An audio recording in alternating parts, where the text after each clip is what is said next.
Hello, magandang araw sa ating lahat. At ngayon nga ay araw ng Lunes at first day of school.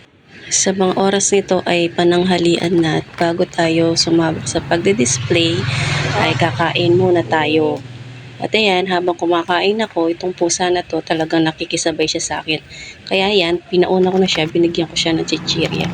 At ang ulam pala natin ngayon guys ay pinataang pusong saging, natira pa kahapon, tsaka yan nagbukas na ako ng chichirya. Nag-uulam din ba kayo ng ganito?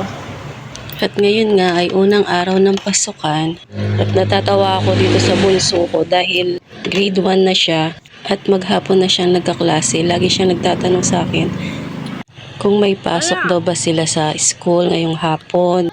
Kasi nasanay na sila na half day lang siya simula nung prep hanggang kinder. Kaya ayan siya nagtatanong kung may pasok pa daw siya.